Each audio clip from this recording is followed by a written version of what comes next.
नाजरीन, क़याम पाकिस्तान से पहले लाहौर से ही एक अखबार निकलता था जिसका नाम था परताब, और इसकी बहुत ज़्यादा इशाअत थी, लोग इसको पढ़ते थे।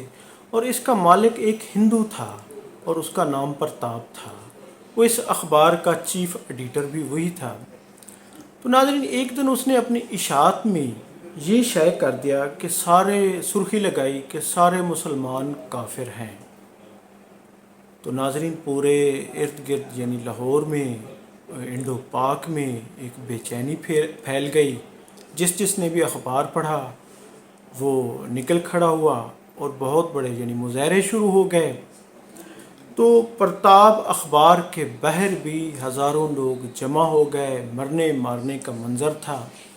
तो क्योंकि वो ब्रिटिश राज था, तो उस वक्त के अंग्रेज़ कमिश्नर ने नाज़रीन पुलिस बुलाई और मुसलमानों से मुज़ाकरात किए और उन्हें यकीन दिलाया कि आपके साथ इंसाफ होगा। तो उसके बाद 50 मुसलमानों ने मुख्तलिफ़ यानी तबक़ात के मुख्तलिफ़ फ़िरक़ों के मुसलमानों ने मिलकर उनकी मुद्दत में मुकदमा दर्ज हुआ। तो नाज़रीन, वो जैसे ही अंग्रेज़ मजिस्ट्रेट था, उसके पास यानी कि मुकदमा उनके पास लगा और प्रताप को पेश किया गया। तो मजिस्ट्रेट ने प्रताप से पूछा कि क्या तुम अपने जुर्म का इकरार करते हो? तो नाज़रीन, प्रताप ने कहा कि मैंने तो कोई जुर्म ही नहीं किया और मैं इसको जुर्म तस्लीम भी नहीं करता, बल्कि ये जो मैंने सुर्खी लगाई है। तो मजिस्ट्रेट ने पूछा, क्या तुम इस सुर्खी से मुतफिक हो? ये तुमने लगाई है? उसने कहा, बिल्कुल, मैं अखबार का चीफ एडिटर हूँ और मेरी मर्ज़ी के बगैर तो कुछ भी नहीं छप सकता, तो लिहाजा मैं इसकी ज़िम्मेदारी लेता हूँ और ये जुर्म नहीं है।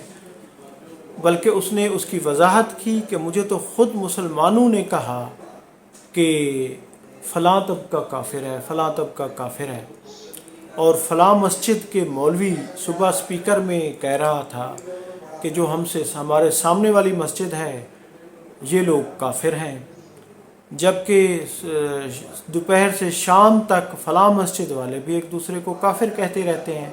लिहाजा ये फ़लाँ मस्जिद के मौलवियों को आप अगली पेशी पे आप बुला लें, उनसे पूछ लें, क्योंकि मैंने ख़ुद सुना है कि वो उनको काफिर कह रहे थे। ये सारे लोग एक दूसरे को काफिर कहते हैं।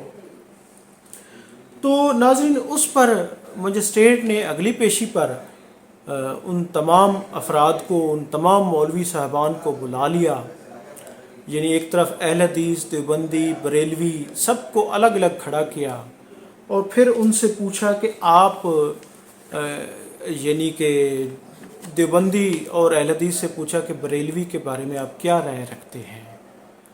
तो उसने कहा कि ये मुशरिक है और मुशरिक काफिर होता है, जो शिरक करता है ये काफिर होता है।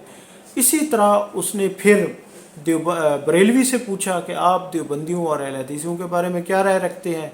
तो उसने कहा कि ये हजूर सल्लल्लाहु अलैहि वसल्लम की रिसालत में फ़र्क करते हैं, उनको नहीं मानते, तो उसमें बहुत सारी चीज़ें नहीं मानते, लिहाजा ये जो है ये भी काफिर हैं।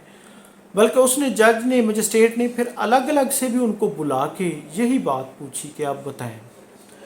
तो नाज़रीन, सब ने वही बात दोहराई जो प्रताप अखबार के मालिक ने सुर्खी लगाई थी अखबार में। तो नाज़रीन, उस पर जो प्रताप के जो अपना वकील थे, उसने कहा, जज साहब आप देख लें कि ये एक दूसरे को काफिर कह रहे हैं, लिहाजा हमने तो इसी वजह से लिखा है। तो बल्कि ये सारे लोग फिर वहाँ पर लड़ने मारने पे भी तैयार हो गए थे, तो उन सारे लोग बाहर निकल गए थे। तो उसने कहा, ये काफिर थे, सारे निकल गए हैं, तो जो मुसलमान है वो आके हमें दलाइल दे, हम उसके मुकाबले में दलाइल देते हैं। इस पर नाजरीन, ये बड़ा ही अफसोसनाक मंज़र था। यानी ये फ़िरका वरीयत की वजह से ये बरसगीर पाको हिंद का सहाफ़त में एक ऐसा वाक़या जिसके जितना भी अफसोस किया जाए कम है। उस पर मजिस्ट्रेट ने ये केस खारिज कर दिया और प्रताप अखबार का डिक्लेरेशन भी उसने जो मनसूख किया हुआ था, इशाअत को रोक दिया था, वो भी उसने बहाल कर दिया और प्रताप को भी रिहा कर दिया। नाज़रीन, ये केस क़याम पाकिस्तान से पहले का था। प्रताप एक बड़ा अखबार था, ये उसका यानी कि ये वाक़या था। तो सहाफ़त से रिलेटेड ये वाक़या था। तो नाज़रीन, फ़िरका वरीयत ने हर दौर में मुसलमानों को भी नुकसान पहुंचाया है। एक दूसरे को यानी गलत अलक़ाबात दिए गए हैं, इसका फ़ायदा हमेशा दूसरे मज़ाहिब ने उठाया है। और नाज़रीन, ये फ़िरका वरीयत सबसे ज़्यादा मज़ाहिब में सिर्फ़ मुसलमानों में सबसे ज़्यादा है। हालांकि इसमें क्रिश्चियन में भी मुख्तलिफ़ तबक़ात हैं, फ़िरके हैं, प्रोटेस्टेंट हैं, कैथोलिक हैं, लेकिन वहाँ पे ये कंडीशन नहीं थी जो यहाँ पर है। नाज़रीन, मैं हूँ अब्दुर्रऊफ़ रूफ़ी और आप देख रहे थे तारीख़नामा। चैनल को सब्सक्राइब करें, वीडियो को लाइक करें। बहुत शुक्रिया, थैंक यू, अल्लाह हाफ़िज़।